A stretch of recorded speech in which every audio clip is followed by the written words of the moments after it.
Hi viewers, ఈరోజు పవన్ కళ్యాణ్ ధరించినటువంటి యజ్ఞోపవీతం జంధ్యం గురించి కొంతమంది గొడ్డలు చించుకుంటా ఉన్నారు. వీరిలో బ్రాహ్మణ, క్షత్రియ, వైశ్య, శూద్రులంతా ఉన్నారు. గణేష్ గోల్డ్ తాకట్టులో ఉన్న బంగారాన్ని విడిపించి కొనబడును. సంప్రదించండి 9966651144. పంచములంటే ఏం లేదండి, ఉంది 4 ఈ 4 కూడా వర్ణ వ్యవస్థలు, కుల వ్యవస్థలు కాదు. మీరు జై మణిధర సినిమా చూసారా? చూడకపోతే ఖచ్చితంగా చూడండి. సినిమా ఎక్స్ట్రాడినరీగా ఉంటుంది. అందులో పెద్ద వెంకటేష్ ఉంటాడు, వాళ్ళు పల్నాడి. అతను ఏంటి, ఆ ఊరిలో అందరిని ఈక్వల్గా చూస్తాడు. అండ్ శూద్రులంటూ, పంచములంటూ, హరిజనులంటూ ఏమొద్దు, అందరికీ దేవాలయ ప్రవేశం అంటాడు. అందులో ఈ శూద్రులలో ఒక అతను ఉంటాడు. అతను వేదం నేర్చుకోవాలి. దెన్ అది మన వెంకటేష్ గమనిస్తాడు. ఊరి పెద్ద గమనించి నేర్చుకుంటానని చెప్పేసి వేదం నేర్పుతాడు. దెన్ ఓ రోజు ఊరిలో ఉన్న వాళ్ళు, ఆ ఊరి ప్రెసిడెంట్ వచ్చేసి దళితుడు. సో ఊరి ప్రెసిడెంట్ కదా, ఆ ఊరికి సంబంధించిన ఉత్సవాన్ని జరిగించాలన్నప్పుడు ప్రెసిడెంట్ మెయిన్ కదా. సో అతను వస్తాడు. దెన్ ఇతనుంటే మేము అటెండ్ కామన్నట్టుగా ఆ గుడిలో పూజారి రిమైనింగ్, ఆ ఊరి పెద్ద రిమైనింగ్ బ్యాచ్ వెళ్ళిపోతారు. అప్పుడు ఏ శూద్రులు అయితే, ఏ దళితులు అయితే ఉన్నటువంటి వ్యక్తికి ఇతను వేదం నేర్పాడో అతను పిలిచి చేయి పూజ అంటాడు. అప్పుడు అతను పూజ చేస్తాడు. ఇది చూసి తట్టుకున్నటువంటి వాళ్ళు ఆ తర్వాత అతని నాలుగు కోసేస్తారు. అంటే ఇక్కడ నేను చెప్తున్నది ఏంటంటే, మన పురాణ ఇతిహాసాలలో క్లియర్గా ఋగ్వేదంలో 5వ మండలంలో ఆత్రేయ స్మృతిలో 141, 142 వాక్యాలలో క్లియర్గా చెప్తారు. అదే జై మణిధరలో కూడా చెప్తాడు.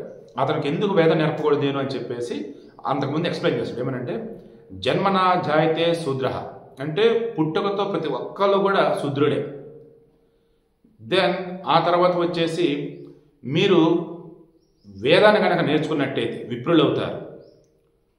వేద జ్ఞానేషు విప్రాణ అండ్ కర్మణా జాయతే ద్విజ అండ్ చివరిలో వచ్చేసి బ్రహ్మ జ్ఞానంతో బ్రాహ్మణ, అంటే నీ యొక్క పనులు ఏవైతే ఉంటాయో కర్మణా జాయతే ద్విజ, నువ్వు పుట్టుకతో ఒక పిల్లోడివి.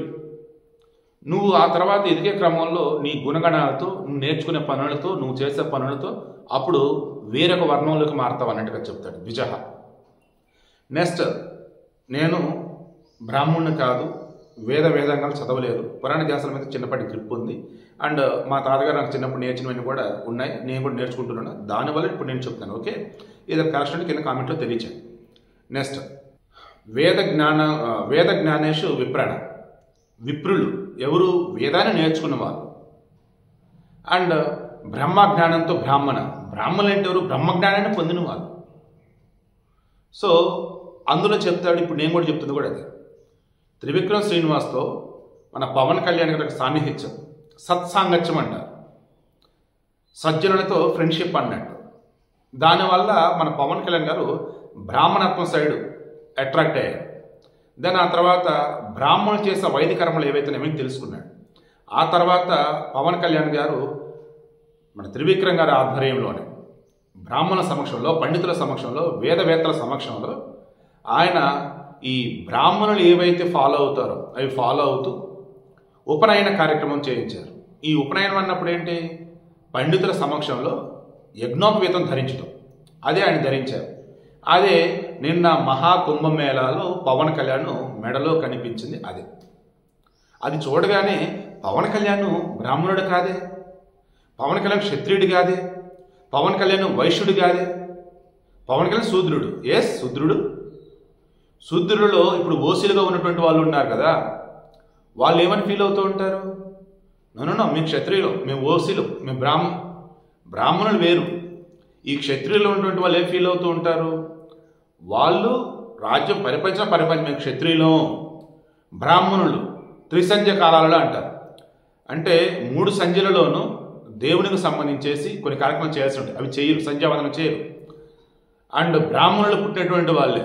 సిటీలలో ఎంతమంది అండి మాంసాహారం తీసుకునే వాళ్ళు, మద్యం తీసుకునే వాళ్ళు, సిగరెట్లు. సో ఈవెన్ ఖురానికి సంబంధించి కూడా తీసుకున్నప్పుడు అందులో కూడా ఎక్కడ కూడా మీరు మద్యం జోలికి పోకూడదు. అరే ఆయన ఈరోజు డ్రగ్స్ బ్యాచ్ అంతా ఎవరు ఏంటి క్రాస్ చెక్ చేయండి. అంతేందుకండి, పంచమహాపాతకలు అని చెప్పేసి మన పురాణ ఇతిహాసాలు చెప్పేవాటిలో ఇది కూడా ఉంటుంది, మద్యం కూడా ఉంటుంది. అయినా సరే సో జనాలు ఎలా మారుతున్నారంటే, వారికి నచ్చింది వారు చేసుకుంటా పోతున్నారు. పుట్టిన కుల ప్రకారం ఇదే మనుధర్మశాస్త్రం చెప్తారు. మనుధర్మశాస్త్రంలో ఏం చెప్తారు తెలుసా? సీరియస్లీ అది పూర్తిగా చదవకుండా మధ్యలో ఎవడో ఏదో కలుపుతాలు పెడితే అవి నిజం అనుకోని భ్రమంలో మనుధర్మశాస్త్రం తప్పుపెడుతుంటారు. ప్రపంచమంతా ఫాలో అయ్యేది మనుధర్మశాస్త్రం, అది మీరు తెలుసుకోవాలి. అందుకు క్లియర్గా ఏం చెప్తారు తెలుసా? ఒక శూద్ర కులంలో ఒక వ్యక్తి పుట్టాడు. అతను వేదాంగాలు నేర్చుకున్నాడు. దాన్ని అతను బ్రాహ్మణుడు అవుతాడు. ఒక అతను బ్రాహ్మణ కులంలో పుట్టాడు, కానీ పరమ వరస్ట్. ఏవైతే సంధ్యావందనాలు చేయడు, వేదాలు పఠించడు, 10 మందికి సాయం చేయడు, మంచి లక్షణాలు ఏమీ లేవు, చెడు తిరుగుళ్ళు, చెడు అలవాట్లు. వాడు బ్రాహ్మణుడు ఎలా అవుతాడు? శూద్రుడే అవుతాడు. అందులో కూడా మన వరస్ట్ గాడు అవుతాడు. మీకు అర్థమవుతుందా? నేను వీడియో క్లోజ్ చేస్తాను. సింపుల్గా నేను చెప్పాల్సింది మెయిన్ ఇదే. గతంలో క్యాటలిసిస్ పిక్చర్ చాలాసార్లు ఇదే చెప్పాను. నేను ఏదైతే ఒక మంచి మాట చెప్పాలనుకుంటానో దాన్ని కరెక్ట్గా ఒక సెలబ్రిటీగా నాకు కనపడితే అప్పుడు నేను చెప్తాను అయ్యా అంట. అలా ఇప్పుడు మనం చెప్తున్నాం. కావ్యాస్ మీడియాలో పర్టికులర్గా ఇస్తుంది కూడా ఇందుకే. చాలామంది పవన్ కళ్యాణ్ అభిమానులు ఉంటారు అండ్ సెలబ్రిటీ న్యూస్లో ఎక్కువ ఉంటారు. కాబట్టి మీరు కూడా తెలుసుకోవాల్సిందేనండి. దయచేసి మనుధర్మశాస్త్రాన్ని బ్లైండ్గా అపోజ్ చేయొద్దు. అండ్ మన వేదాలు ఏవైతే ఉన్నాయో, ఋగ్వేదం, యజుర్వేదం, సామవేదం, అధర్వణ వేదం, అందులోనే కంటెంట్ ఏదైతే ఉంటుందో పెద్ద పెద్ద లైబ్రరీలు దొరుకుతాయి, లేదా గీత ప్రశ్నలు లేదన్నప్పుడు మన రామకృష్ణ ఇటువంటి చోట్ల దొరుకుతాయి. ఒకసారి క్రాస్ చెక్ చేసుకోండి.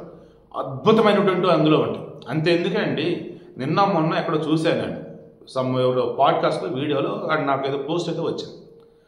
జపాన్కి చెందినటువంటి ఒక శాస్త్రవేత్త అతను రీసెర్చ్ చేసి దానిని ప్రచురించాడు.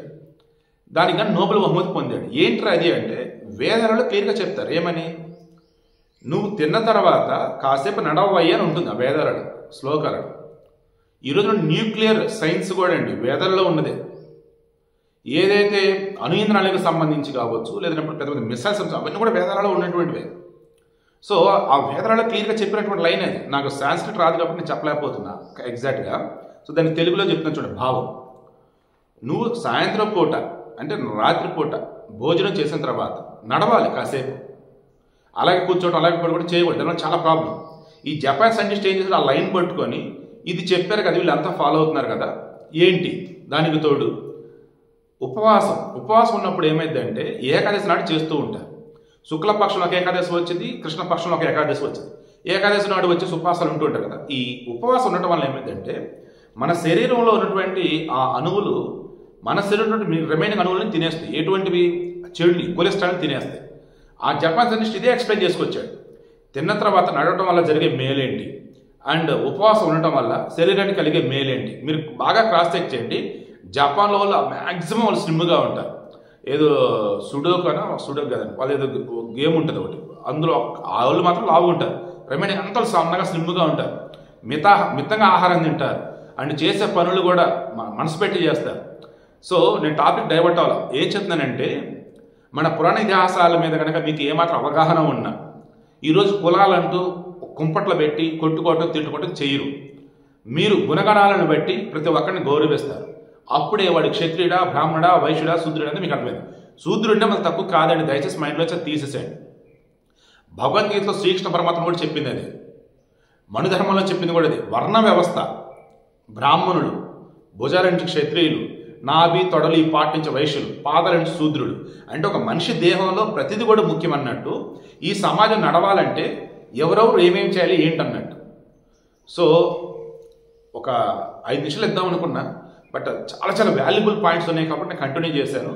నిన్న పవన్ కళ్యాణ్ గారు ఏదైతే ధన్యం వేసి కనిపించుకున్నారో ఆయనకు ఉపనయనం చేశారు. అండ్ ఆయన వచ్చేసి మన పురాణ ఇతిహాసాలు చెప్పినటువంటి ఏవైతే ఉన్నాయి, సనాతన ధర్మానికి సంబంధించినటువంటి ఏవైతే ఉన్నాయి అవన్నీ ఫాలో అవుతున్నారు. ఎస్, ఆయన యజ్ఞోపేతం ధరించడానికి అర్హుడు.